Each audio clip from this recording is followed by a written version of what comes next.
Welcome back, everyone. The 2012 election heating up. It'll be here before we know it. Now a controversial Newsweek cover story is asking this: why are Obama's critics so dumb?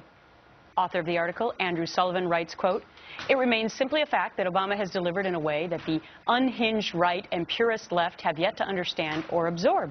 Their short-term outbursts have missed Obama's long game." Here with reaction is our political panel, talk show host and former mayor of Cincinnati, Jerry Springer, senior editor-at-large at Fortune magazine, Fox News Channel contributor and author of Inside Apple, Adam Lashinsky, and president of the Public Notice and former Bush administration spokesperson, Gretchen Hamel. Another Gretchen on the set today. Good morning to all three of you. Good morning. Good morning. All right, Jerry, would you categorize yourself as being on the far left, as in that quote, that you have not come to understand the benefits of President Obama thus far? I'm probably more liberal than the president. But when I read that article, I'd have to say it's a very good article. When he's saying that the critics are dumb, I mean, obviously that's a headline to grab your attention, but it's not really that the people are dumb. It's to say that they're missing a point of how he's been successful in a very difficult time.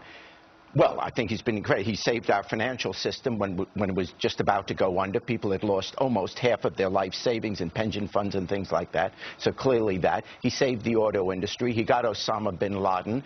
The economy is now growing. We have added in the private sector 2.6 million jobs in the last 2 years. I mean, the fact of the matter is he's doing very well. And it is a little disingenuous for here we are at Fox complaining that, gee, Newsweek may be a little partisan.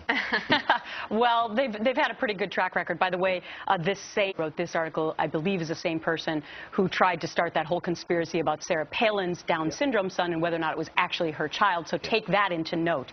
Gretchen, could you ever imagine a Newsweek cover or any magazine cover that would have said, why are President Bush's critics so dumb? No, I mean, I thought this was kind of childish in a way to say that his critics are dumb instead of actually talking about what they're saying and why they're saying it and getting to the root cause of why we are criticizing this president and why we criticize all presidents. I mean, this is nothing new. A president is up for critique. His agenda is up for critique. But this was about selling magazines. This is a fledgling magazine, and you're in the magazine business. Yeah. You know. To that point, I wouldn't fault any magazine for having a controversial headline that can sell some magazines. And yes, I think that we would see, or we could see, a magazine cover if it said, why are President Bush's critics so dumb? If it would sell magazines and if there was a good point to make. And I think Andrew Sullivan made a lot of good points. Again, saying that that people who shouldn't be overlooking the president's accomplishments are overlooking them. Well, somebody else wrote an article in response saying, why are President Obama's critics so smart? Yeah. And here were some of the points: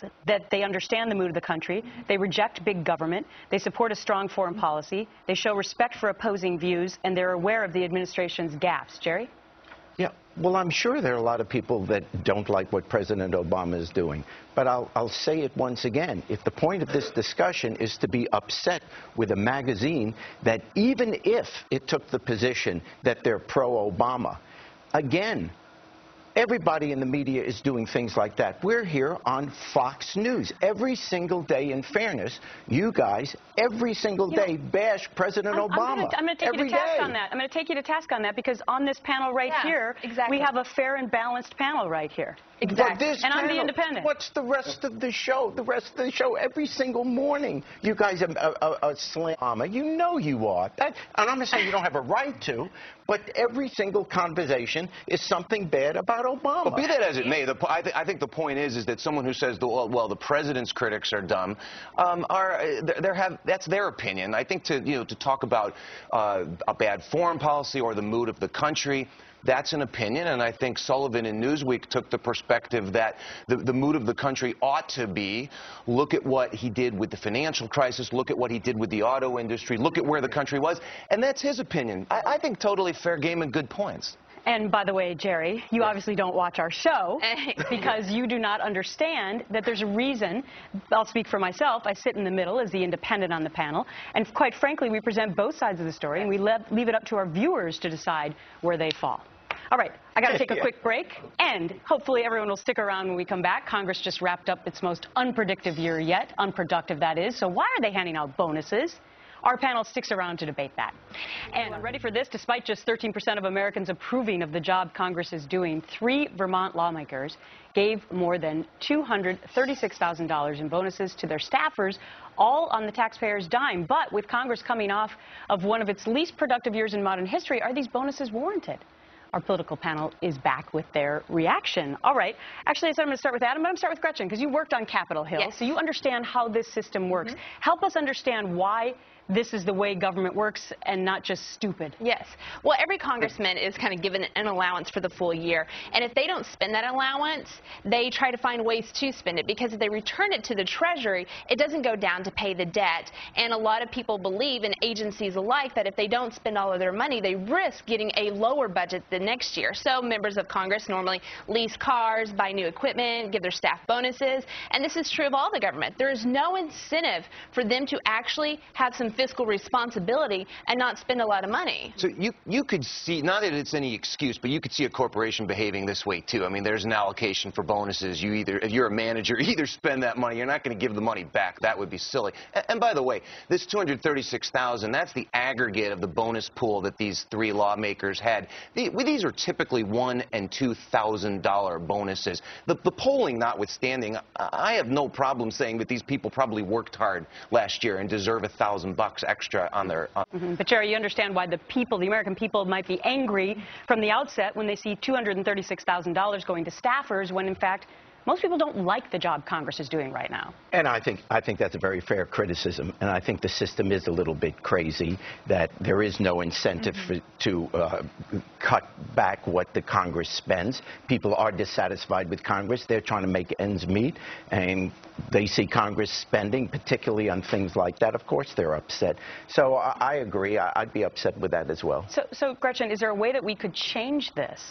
You know, what would it take so that this extra money could go towards offsetting the deficit? Well, it's a mentality change that needs to happen in Washington, that you actually can cut spending, that you can have some fiscal responsibility, and it go back to the Treasury to pay down the debt. Right now, the incentives is not there. And so, until the mentality changes, nothing's going to change. Here's the good news. First of all, it'll never change. But the good news is, I think, is Thanks for the optimism, Adam. Wow. Well, I'm going to end on a high point, which is we're not talking about growing the number of members of Congress, right? So the federal bureaucracy grows all the time. Congress doesn't. I mean, it's just not that big a deal. Yeah, but it does. And you were talking about these $1,000 and $2,000 bonuses. Members of Congress, especially on the House side, can't even have but a staff of less than 20. So some of these bonuses were a lot bigger than $1,000 here and there. And if you look at the average staffer and what they're making compared to what the average American is making, I think they're going to have issue with that.